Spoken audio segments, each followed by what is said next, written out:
It's the SDG Podcast. Before we get started, you can check us out on the web at solutiondesign.com/podcast or find us on all the social medias, LinkedIn, Twitter, Facebook, and Instagram at Solution Design Group. Hey, everybody. Welcome to another great adventure of the SDG Podcast. Today, we're joined by Chad Jutner, and Ben Stori is helping us out. Hey, everybody. And I'm Peter Lawrence, and today we're going to be talking about low code, no code. I don't know what else. A lot of things with the word code in it, but we thought we'd take a little bit of history lesson on some low code stuff and then kind of bring it back to where things are today and what the exciting tools are and you know, what the changes are coming up and everything like that. And for that, we brought Ben on board because he's our low code. I don't know. Are you the low code expert, guru? You can give me any title you want. I'll take guru, expert, whatever. It's just fun. It's a fun area to be in. So yeah. So Ben's been developing low code for, I don't know, his whole life as far as I know, but it's been a long time ever since he's been with SDG for sure. Yeah. I've been doing low code for probably 16, 17 years. I did start out doing .NET development when Don't lie. Yeah, no, I did. Yeah. Happy to not be doing it anymore, to be honest with you. The C#.NET, the stuff, man, that's, I mean, for certain people, but I just found way more joy in doing the no code stuff, you know, and yeah, it's, you know, if taking a look at where it even came from, like you can even start with tools like Dreamweaver when just the everyday person needed to get a website built, maybe, you know, back in the early 2000s. And yeah. Did you use Front Page before Dreamweaver? I've used them all. Yeah. So I remember.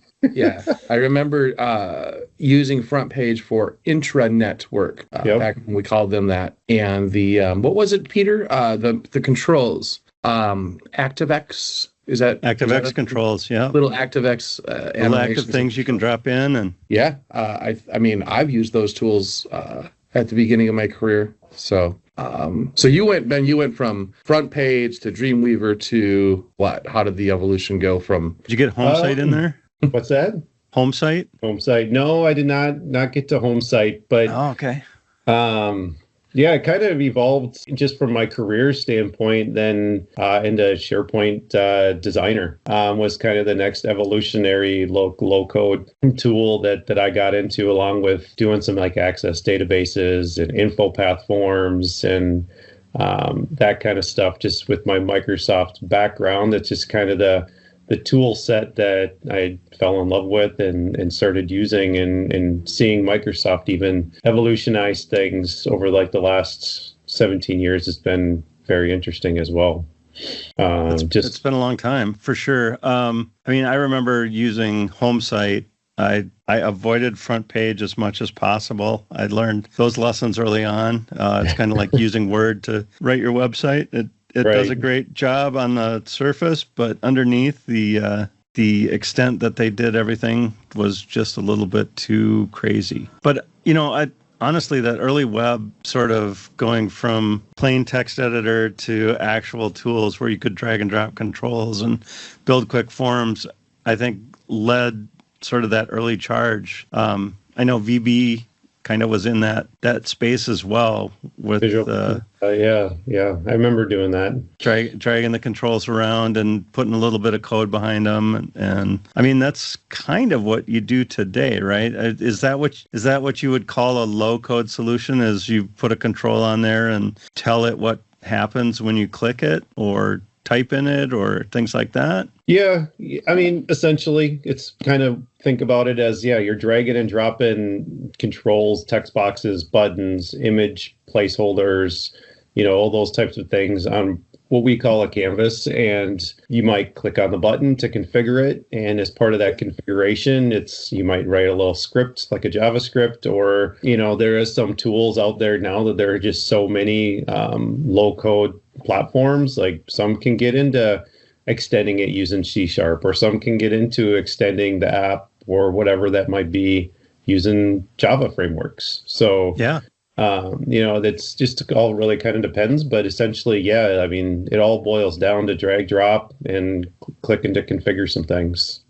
So when you've got this canvas, do you ever have to go behind the scenes and clean things up, or is it what you see is what you get? Do we have have we reached true WYSIWYG?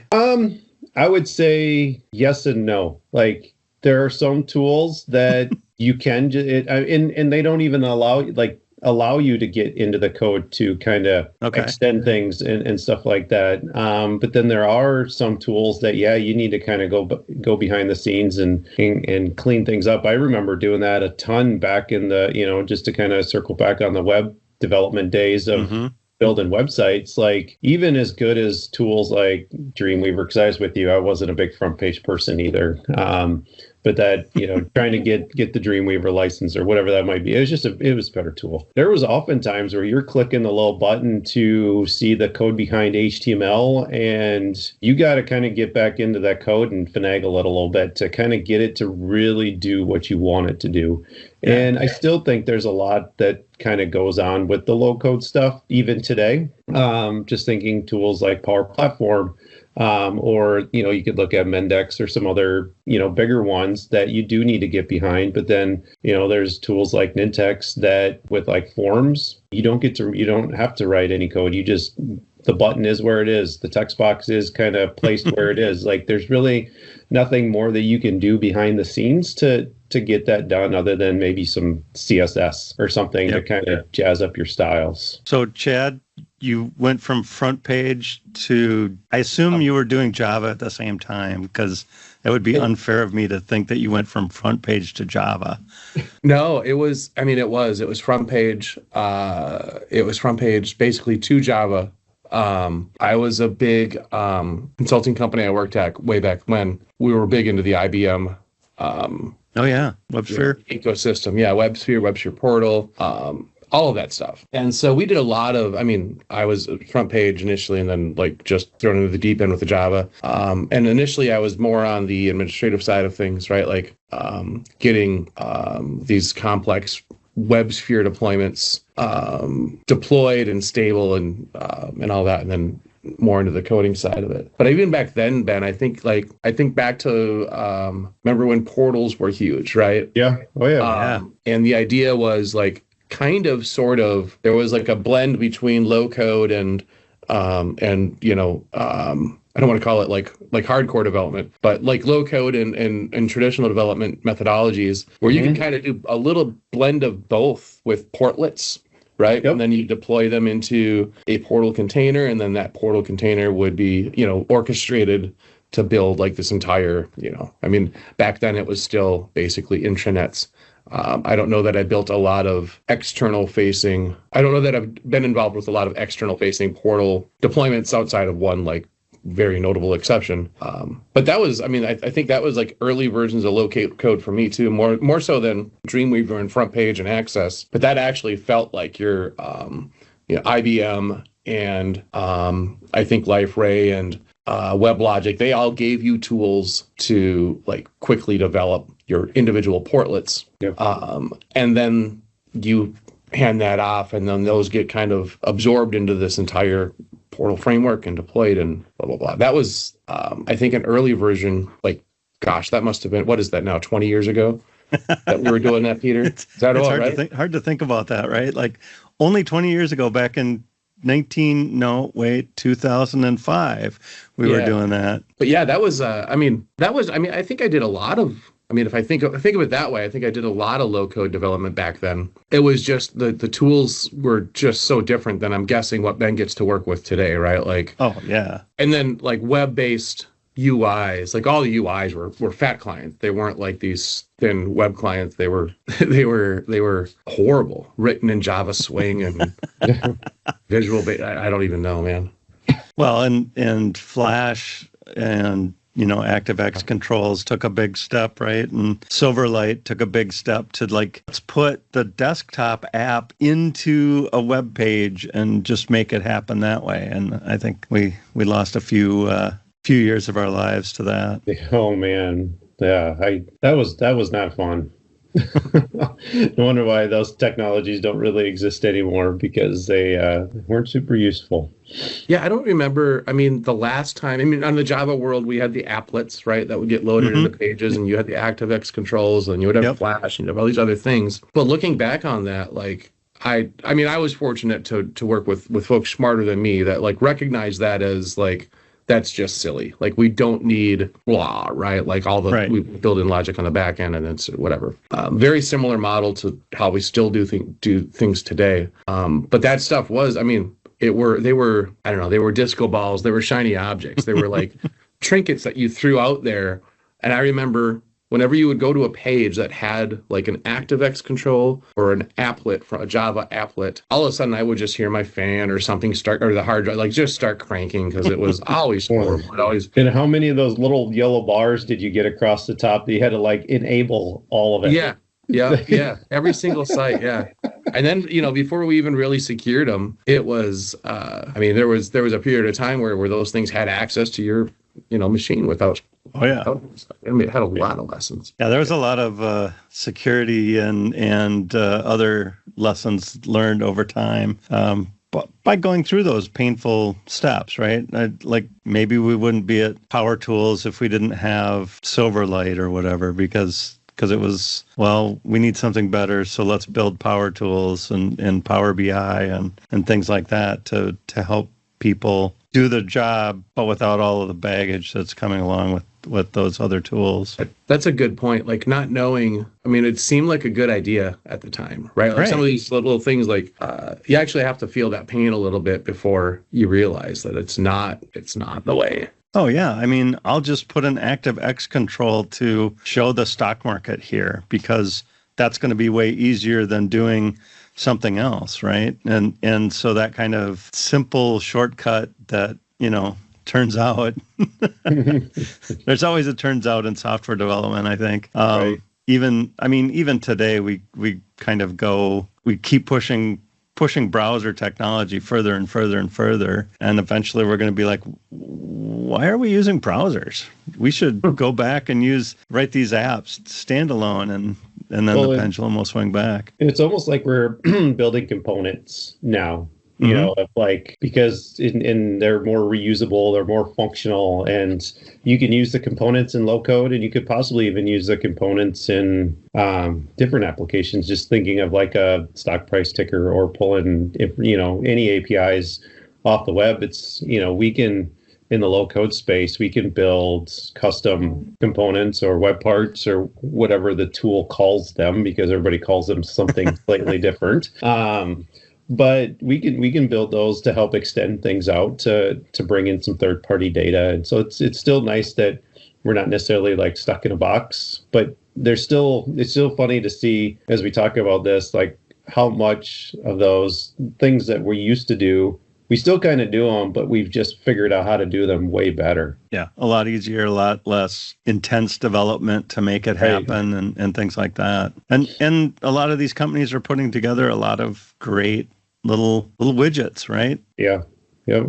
I don't have to write a widget if one already exists. Yeah, it's nice when you kind of get some nice things out of the box with some of these tool sets to, connect to a third-party SaaS application, or show some data that, back in 2010, you might have had to write a big .NET app or a big Java app to do it. So it's nice to get some plug and play tools in the toolbox. So Ben, where are we now? Like, what's the latest? Like, do people do SharePoint anymore? They do, right?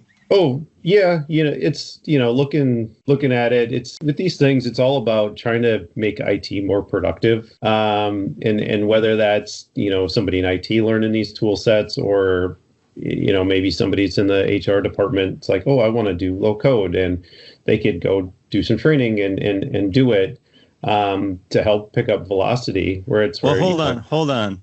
Yeah. Do people in the HR departments really say, I want to do some low code? Or do they say, I need a web page to do this, and I've heard this tool is really cool? I've seen it both ways, because, not just necessarily HR, but I mean, pick your department. Anybody. Yeah, because there's some people that are out there, they kind of start to see what we're doing and how fast we can do it, and they're like, well, that's kind of cool. I want to try to help support the application. So they might not necessarily be building apps from scratch, but they can learn enough to support the things that we're doing. So when we walk out the door as a consultant, the app still continues to function well, right? Sure.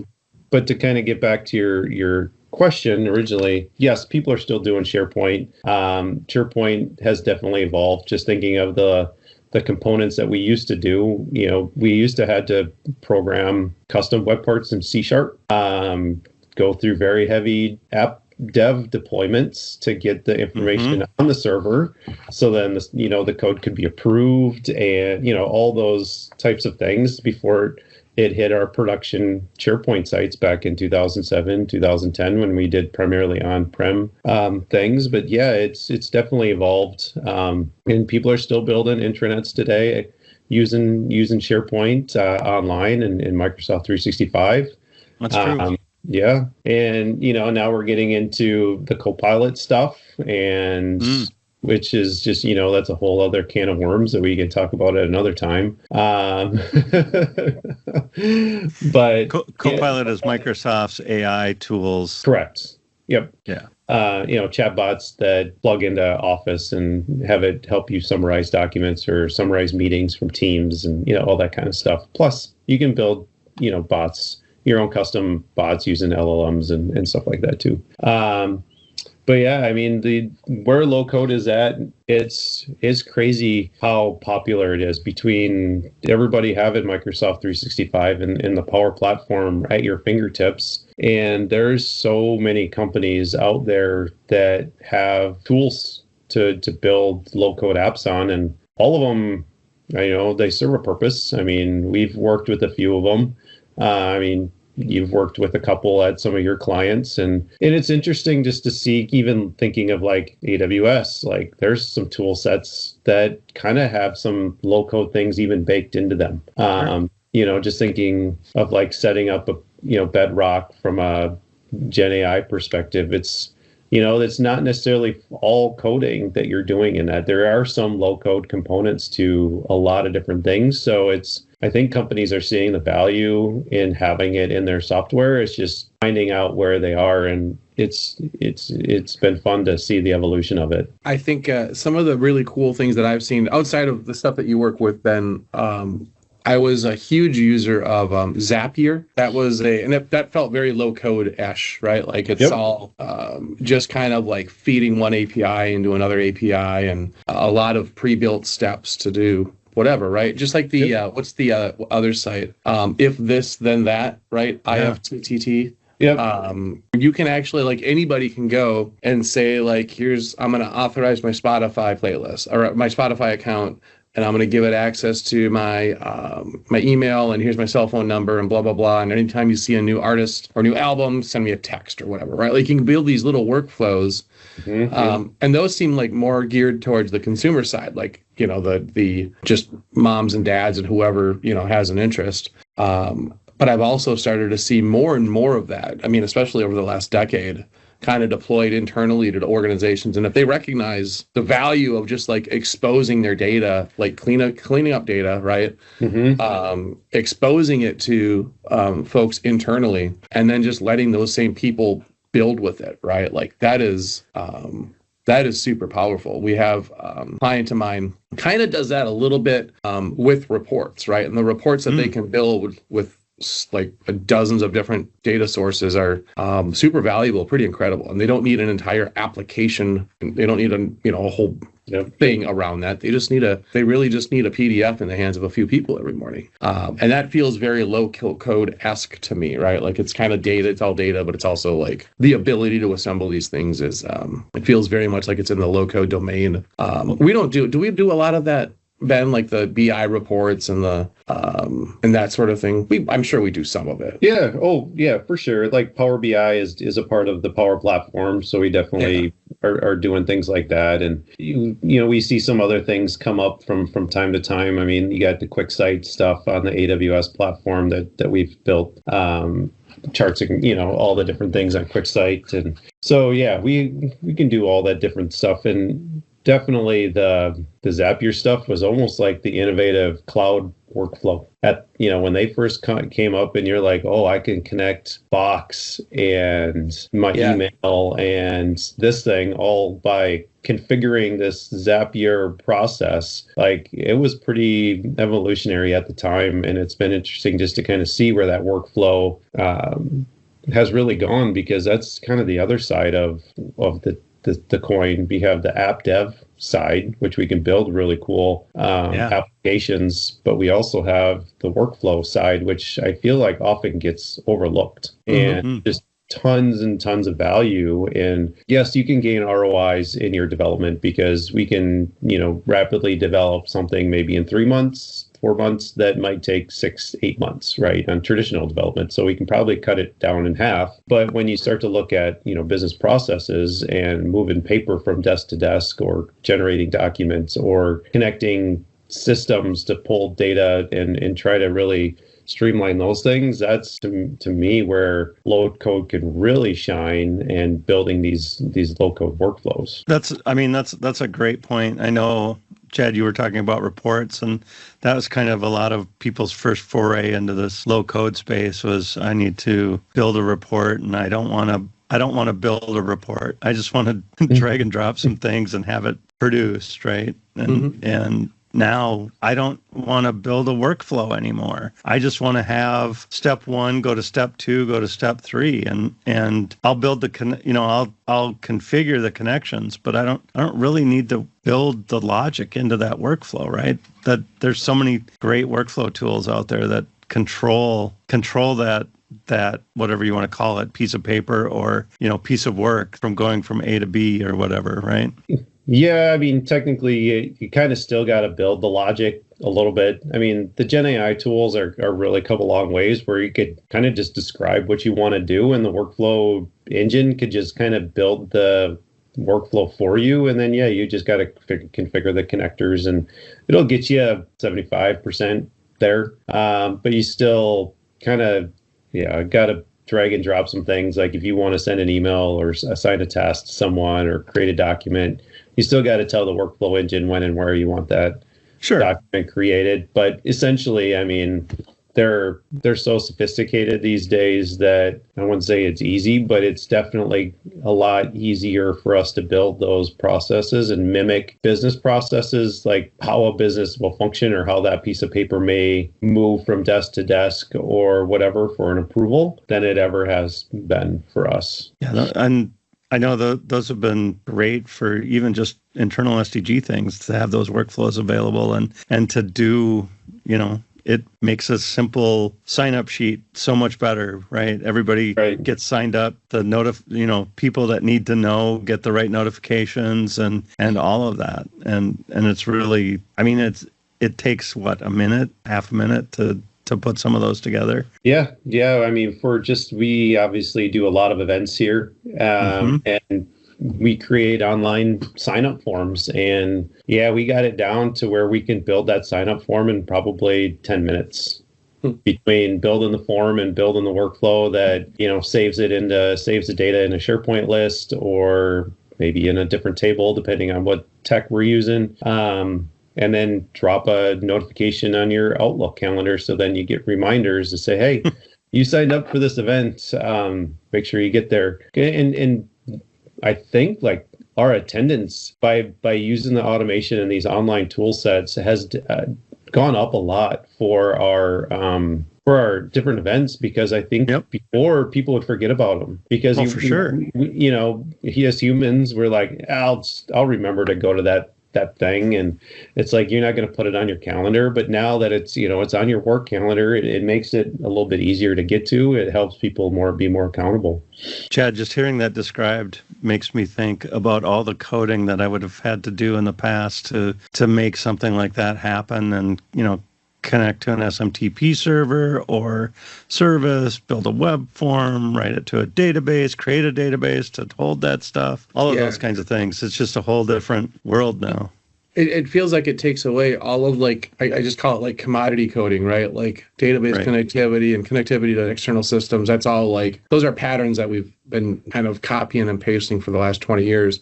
And it takes that entire layer away from us. And then it just says, here's everything. Like, here's an actual starting point. Now go build, right? Like it takes whatever that is. And I think, AI coding assistants are going to accelerate this even further. I'm really curious to see what the combination of low code tools plus AI assistants and AI, agents, plus like the tools that we have right now, like even, Peter, we're talking about like commodity stuff, but like, when I fire up IntelliJ, I use IntelliJ for my development. When I fire that up, it pretty much auto completes all of that boilerplate for me already, right? Like it's It's like a really good Clippy now. It's just like, oh, it looks like you're trying to connect to a database. How about I just write that for you, right? Or do you really want to type out all of do you want to create the connections and all of those? Yeah. Because it's even making traditional development faster. Yeah. And probably better, more reliable. Yeah, I think probably. I mean, it's for stuff like this, right? Like it does a really good job of finding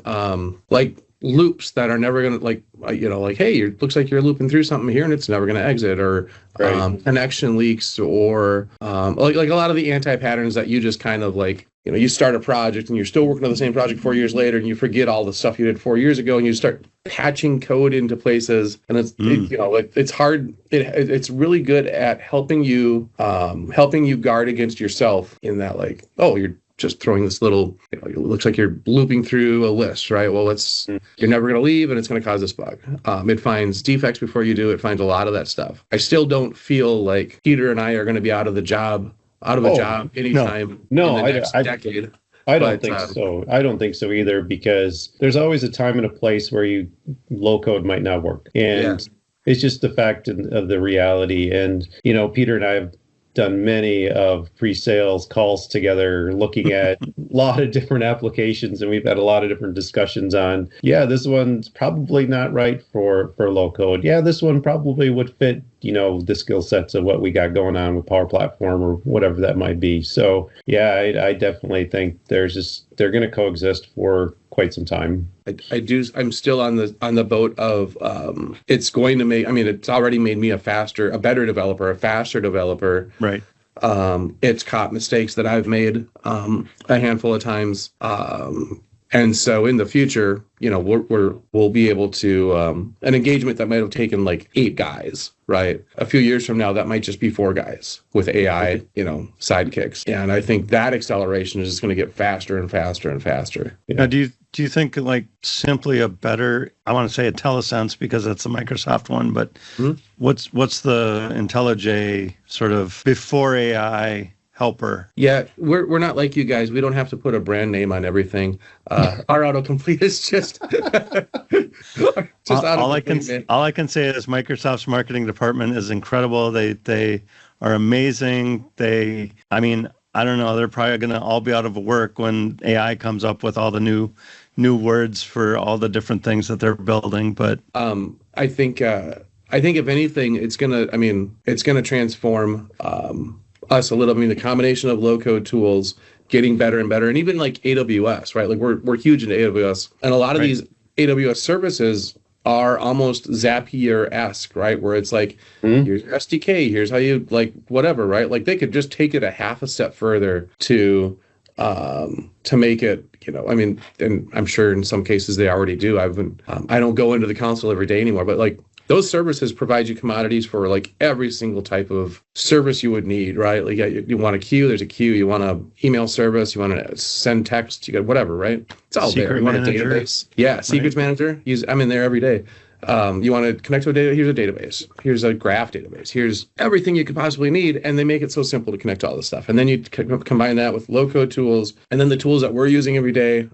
Truly, I think there might be a shift on focus from like hardcore development skills to like solution architecture and architectural, skill sets, where you really just need to like, kind of configure things. You still have to code a little bit. You still have to guard against worst practices. But I think, I could see a clear path towards getting there. So Ben, do you see the power tools integrating with Azure or AWS more and more? Like, can you, or or have they just gone the Microsoft 365 route for their storage and tools like that? Microsoft has definitely kind of come around on the open source mindset a little bit. I probably even see it in the coding and getting different Visual Studio tools to build our community edition. Yeah. So as far as interactions, there are like Snowflake. Like we can connect to Snowflake and build a Power App using Snowflake. There are some very small number of AWS things that we could probably do on Power Apps to build an app. But like it kind of comes more into the data integrations with building workflows that we can connect and push and pull data in and out of, probably more so than it is to build different apps on different databases from a Power Platform standpoint. But we do have quite a bit of options now. When they first came out with it, we didn't. We were very siloed to, you have to use Dataverse or you have to use the SharePoint list, and that was really our data storage points. But now, we can use SQL, we can use Snowflake, we can look at other ways to pull and push data into other systems as well. And in one sense, it kind of makes sense, right? If you're doing a workflow between people, the Office 365, where all the people are defined and created and everything like that, your email is, kind of makes sense, right? Yeah. But there's times where we got to, push data to Salesforce. And, that's, interacting with CRMs is a really popular tool set, and things like that we've seen. We're now just kind of getting into, working with Dynamics CRM. Before it was like, all right, we just need to be able to connect to Dynamics or connect to Salesforce or connect to Oracle or whatever. And I need to go query some data from it and then present it to a user through a web form or something. Now we're getting a lot better connectors. We're getting a lot better interoperability between all these SaaS applications, and everything being in the cloud, and everything seems to have an open API at least to be able to do something with the platform. I mean, it helps bridge a lot of gaps. It helps really streamline some things. Funny you mentioned Salesforce, and I saw that being mentioned as one of the early low-code solutions out there. It's interesting. Like, I don't know. People claim to be low code, but I think sometimes it's a stretch. There's a lot of code behind that low code. Yeah, like, you can go in and you can, I'm not trying to knock Salesforce because it's a great tool, but I don't know if I would really consider that a big low code tool. I mean, you can probably drag and drop, make some custom Salesforce forms or something like that. Report, right? So it has some workflow built into it too, which that's another thing. It's like everybody says they do workflow, but something to think about when you're looking at that. It's like they're very, very specific. They can do workflow for that very specific thing that you're in, versus thinking of bigger picture and bigger, enterprise level thinking of like, maybe it's better just to have like a central workflow tool to build all your workflows in, to go interact with all those other things. Just because they say they do workflow doesn't mean they do it well. I mean, I think of ServiceNow. I mean, you probably think that is a low code thing too, right? Or whatever. So I'm only on the user side of ServiceNow, thankfully. I mostly am too, but just thinking of just different other things. And again, nothing against, it's a great tool, but it's better to interact with and create a system around those other things to help you streamline your apps than it is to always just, I'm going to build everything in ServiceNow because that's the workflow engine I have. Right.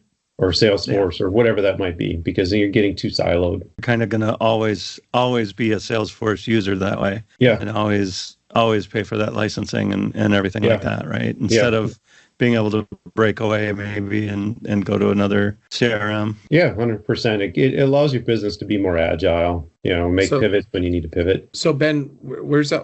What's next? Oh man. What's cool with Nintex right now? What are they working on, and what do you expect to see from somebody like that? Or It's all about how fast can these companies get AI integrated in their tool sets, and how it can help you accelerate your development, and how good it can give you a boilerplate or starting point or whatever. That's where I think things are going to go, to try to help speed up the development and things. And that's where I've seen like Nintex go. They've got some AI tool sets and things like that you could go and say, hey, I need a form and a workflow to track PTO processes. Not a super sophisticated thing, but it'll build you a form and it'll build you a workflow, and it will probably get you 90% there. You have a workflow around PTOs. Now, if you need to get something a little bit more sophisticated, yeah, you can probably use AI to kind of get you started, but you're still going to have to go in at that point and figure the rest out, right? By working with the business based on requirements, all that kind of stuff. And then it's just, they're going to just continuously try to, I think this goes for all of them. How much can we continue to integrate with other things? Where can we push and pull data to? How easy can we make building the apps? Nintex is finally coming out with a true application builder, to now, like, which is they've gone the other way. Well, it's not that we couldn't do it before, but it was very forms focused. Right. It was like, I need to convert this PDF form, bread and butter for Nintex. Now we're getting into where we can build some public apps for people to use, not necessarily private, like on the side. On the Power BI side or Power App side, very, you have to have a Microsoft 365 license unless you're going to get into Power Pages, and that's still very young. So we're seeing these tool sets evolve quickly, try to get as much AI into them and really help the seamless integration. And how can we make the collaboration with business users better? So ease of creation and more connectors is basically where you see the bulk of the work still being done on low code right now. Yeah, as far as like where the tools are innovating and trying to bring out something unique that maybe someone else might not have in their tool set, right? That's where I think like our tools as low code developers are evolving. It's all about agentic AI is going to be the next thing, is how can we use agentic AI into low code and connect into multi LLMs and all that kind of stuff. So it's going to be very interesting, and it's a lot to keep up with. And the future's bright for low code. But again, I do think there's still always going to be a time and a place for traditional development. But we can build some pretty sophisticated things now. We're not necessarily stuck in a complete box. We have some holes that we can punch through our low code boxes. I mean, yeah, because thought about low code 10 years ago, I wasn't thinking, they're going to build an application, and it was more, they're going to build this workflow that I'm going to have to connect to and do stuff with, right? Or they're going to do some easy data input. They'll feed it to a spot where my code can get at it, and then we'll do some coding. Yep. But now they're taking that whole approach of taking it all the way through and not just putting the data out there, but acting on the data and doing something sophisticated with it, not just workflows, but other kinds of sophistication too. Yeah, no, that's exactly where it is. And it does open the door for more people to get into development. If you maybe didn't go to school to learn object-oriented programming, but you still think this is like a really cool thing. Like, there's whole walks of lives of people that have picked up different aspects of low code to really change a career or whatever. So it does open up a lot of doors for a lot of different people to get into. I'm still ever since you said it, the HR department writing their own coding up their own applications as they see fit. I keep imagining our head of HR, God bless her, she's retiring here pretty soon. I'm going to miss her. She's not retiring. She's going out to become a low coder. I know, she's career switch. Yeah, I think she should. I'm all for it. She's still young. She's got a lot. Got a lot of time ahead of her. That would be amazing. But yeah, I just been picturing that, like her just like in the debugger, like looking at. Yeah, but yeah, I mean, as people are looking to continue their modernization journey, I definitely think low code should be something that people should look at, consider. It could be a big fundamental shift on how things are changed and built in the future. So Ben, Chad just said the word, and I think he said debugger, and that brings up an interesting point. How does one fix the problems? Because software developers are great at producing problems for themselves. Oh yeah, we see them in low code. That's there's no hiding it. But there's built-in engines that we get. Okay. So like for example, Power Platform, we can have a dev environment. We can hit the little play button and make sure that things are flowing as we build them, and kind of test and debug as we go. Very similar to how you would debug code with kind of watching the data as it goes through the workflows and things like that. Yep, hitting your breakpoints and things like that. And in tools like Nintex, they have a little testing one as well. It's where you can hit the little test button before you hit the publish button, fill out the form or whatever, and see the workflow run. And if it errors out, it'll tell you right where it errors out. And we have ways to like write code or write outcomes or different things to different systems to say, all right, sure, here's why it failed. Here's the data that's going through. So we can write all the different stuff out, and we call it the instance details, or there's multi different terms, but we can kind of print out different things as we go to make sure that our inputs and outputs are correct. And if something has got a funky pound sign in it or something like that might be screwing something up, we'll be able to see that in the string by just printing it to the details. I always paste all my form data from Word so that it gets extra characters in there and makes it more fun for the developers. Right. Or if you use spaces in names and you're trying to connect to a database that has spaces in the names or something, gotta have your %20s and all that jazz in there. All right. Well, I think we've done a great job talking about low code. Any parting thoughts from you, Ben? No. I appreciate you having me on here, and just continue. If for all the listeners, just continue to look at it, see how we're innovating with it.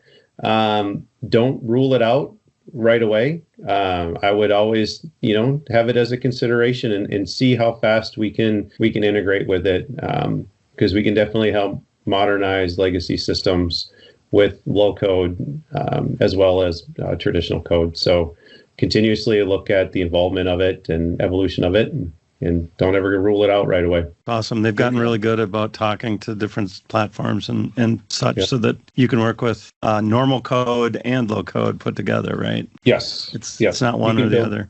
Yeah, you can build hybrid systems too. Yeah, nice. Chad, any parting thoughts? No, I'm excited to dig into some of these tools. I mean, genuinely, I'm excited. I think it's I think we're about to see a bridge between like how we've traditionally done things and how low code is doing things, and I think there's going to be a gap that closes here pretty soon. So I think it would be a good thing for traditional development teams to understand, at the very least, understand the tools and the technology and like what they can do and what they can't, and figure out, and also for solution architects, figure out like the best tool and the best solution for a job and the fastest. So yeah, I'm excited. I think I'm genuinely curious about the space, and I'm going to start digging in pretty soon in my free time, Peter.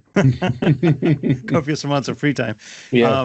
Yeah. I know from my aspect, being a coder, doing boilerplate, doing front end forms or whatever has always been a sort of a pain point, right? Like let's take the stuff I can do but not do well necessarily, or not do with a lot of code, and turn it over to the low code side and let build that form, that robust error handling and error checking and all of those things that are super annoying to put in as a plain old developer, and turn it over to these systems that have it built in, and I just have to kind of code up some rules into a rules engine rather than create all the logic myself. So I think it's coming. I think going to make things a lot easier. So with that, gentlemen, I'm going to say it's time to say goodbye, everybody. All right. See you guys. Thanks, See you, everybody. Solution Design Group is a digital product consultancy in Minneapolis. Check us out on the web at solutiondesign.com or look for us on Facebook, Twitter, LinkedIn, and Instagram at Solution Design Group.